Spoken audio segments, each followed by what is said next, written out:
Hey, what's up guys? I'm Jeff and you're watching the Gamestork Daily News Update.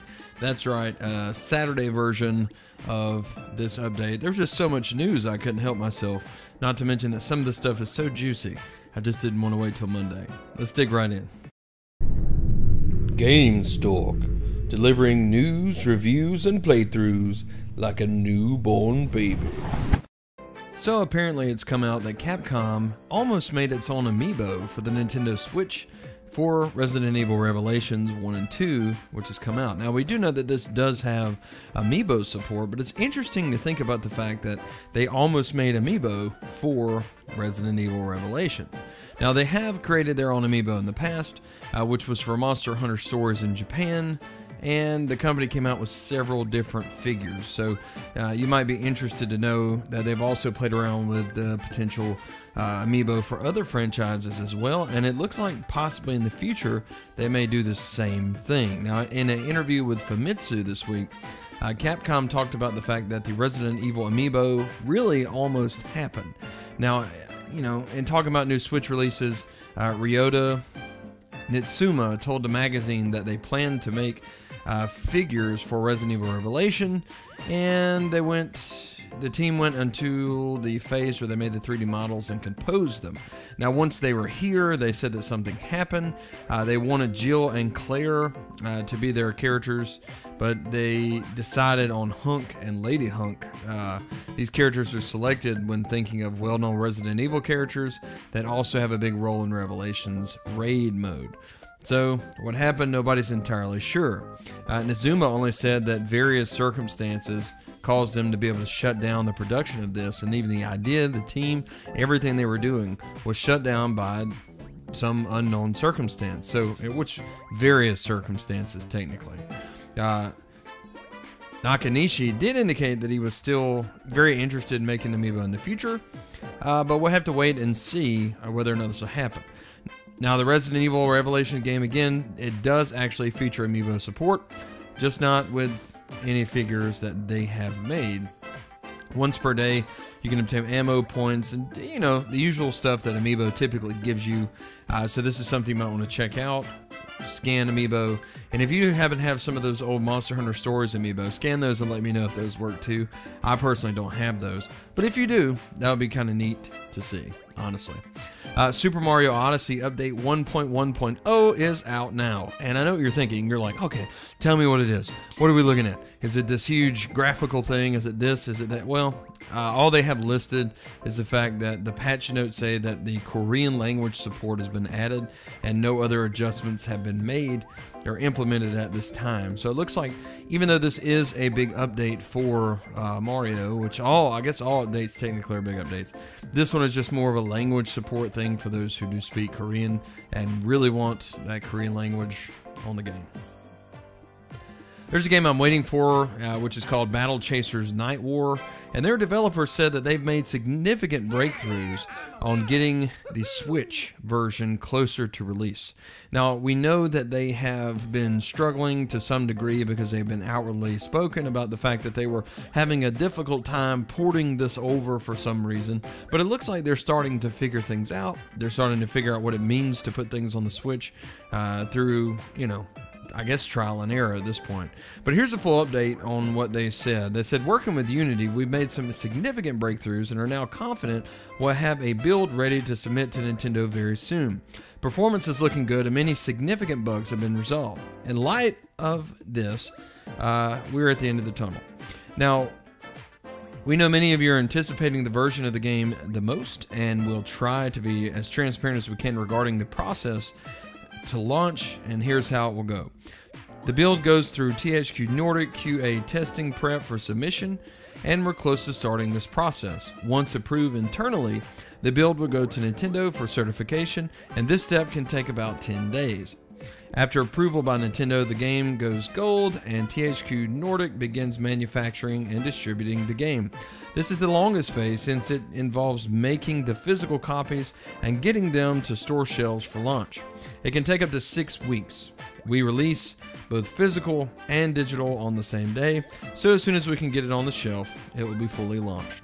So as they've given us this, it's really neat. I think that this developer has laid this out the way that they have and given us the information that we need to know, hey, you know, even though this isn't quite ready, it is close, but here's what we have to go through, the hoops we have to jump through in order to get this into your hands. I don't know about you guys, but I'm very excited about being able to carry this game around. Battle Chasers Night War is a very interesting, fun, and kind of addictive game.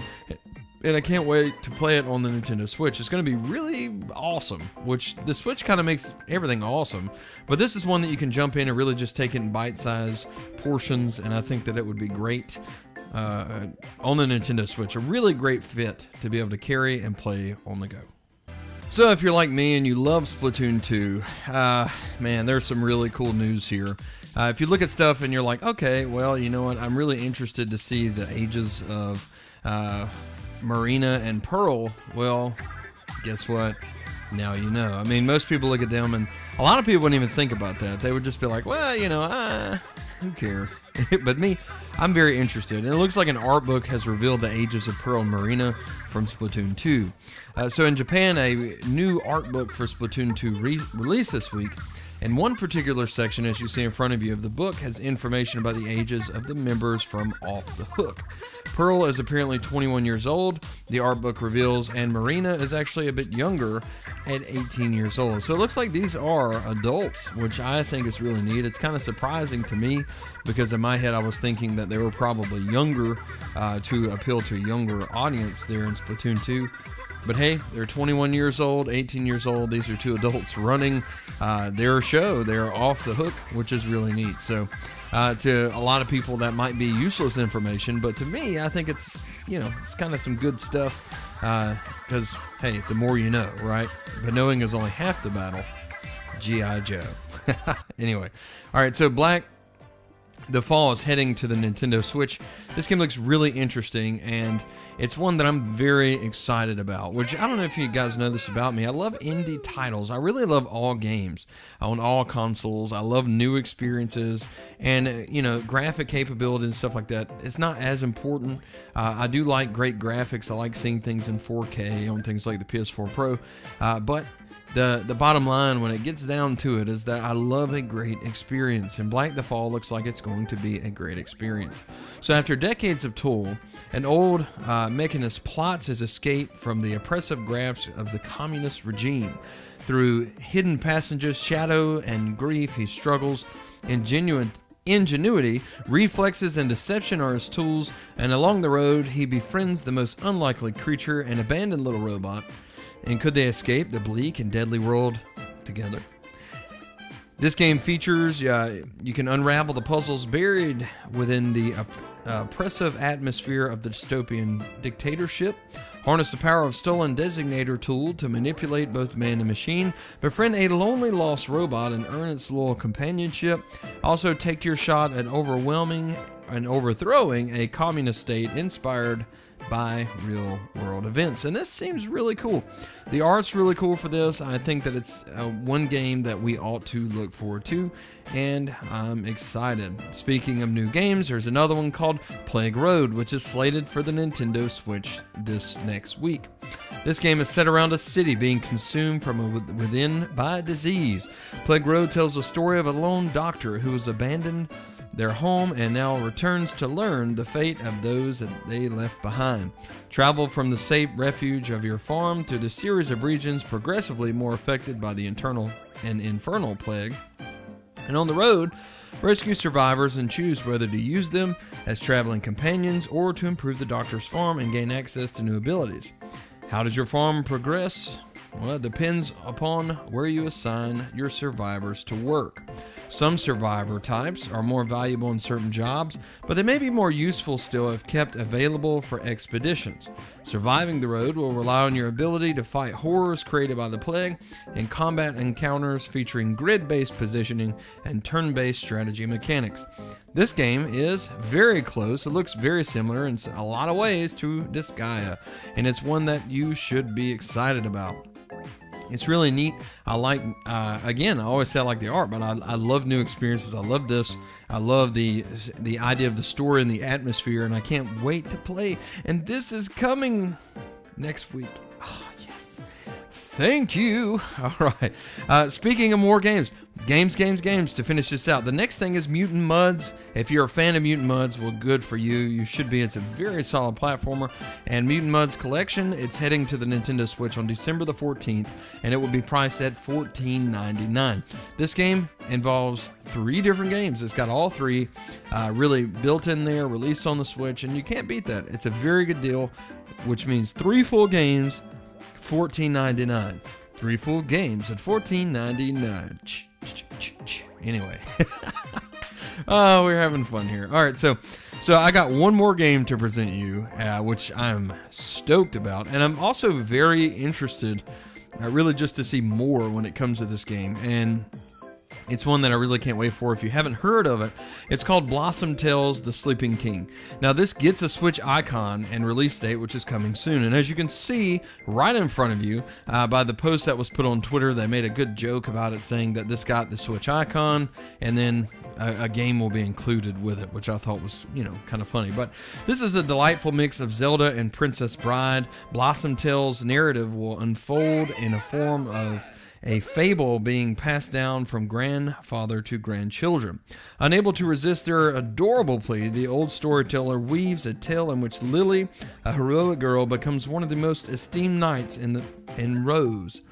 Now, however, the same day the evil wizard Crocus places the king into an everlasting sleep with one of his dreaded spells, forcing Lily to go on a grand quest in search of the remedy. Drawing inspiration from the beloved top-down adventure games we grew up with, Blossom Tales is a refreshing combination of classic action RPG gameplay and modern design. Players can expect a one-of-a-kind experience as they explore handcrafted dungeons, and the young Lily and her brother Chris will also keep players on their toes by occasionally introducing enemies, story events, and more as they help their grandfather tell the tale. Featuring a vibrant world you can get lost in, challenging quests to complete, and memorable characters to meet, our hope is for players to feel as though they're being transported back to the glorious days when pixelated visuals and chiptune music captivated us for hours on end. This will cost you $14.99, and there's no pre-purchasing. However, this game is coming very soon, and it looks like it's one that's super neato. Okay, anything that claims to be a mix of things like Zelda and Princess Bride is kind of that's like a big statement. You know what I mean? That's a huge statement for anyone to talk about being like anything. But there's a lot of people who claim we're like Zelda, and they're not. But you know what? Blossom Tales: The Sleeping King, I'm really excited about seeing this. I'm really excited about playing it, because anything that puts me back into the nostalgic sense of all those days gone whenever I sat on endlessly playing these games, these top-down RPGs, you can't beat that. That was the days. Anyway, or let's see, Grammar Police update. Those were the days. Those were the days. Yatta. Anyway, guys, thanks so much for watching. I really appreciate you. You are really awesome. Let's help get this channel rolling by sharing this video. Go out on social media, mention Gamestork on at Gamestork30 on Twitter. Tell your friends about this channel, and let's grow it. And I tell you what, we're going to do a big giveaway. I'm just so excited about Christmas. If we can get to that 4,000 by Christmas, I will give away a game, and I'm very excited about the possibility of that. Maybe I'll go ahead and announce that here in the coming week, and then we'll go from there. But yeah, I don't know which game yet. I'm really I'll think about it and I'll let you know. But for now, subscribe. Yeah, subscribe. Like the video. Sound off in the comments. And, hey, just comment and tell me what you feel about any of this good stuff. Tell me how awesome it is that there's news on Saturday and how much you love the Gamestork. Anyway, we see you guys next time, and thanks for watching. Gamestork, delivering news, reviews, and playthroughs like a newborn baby.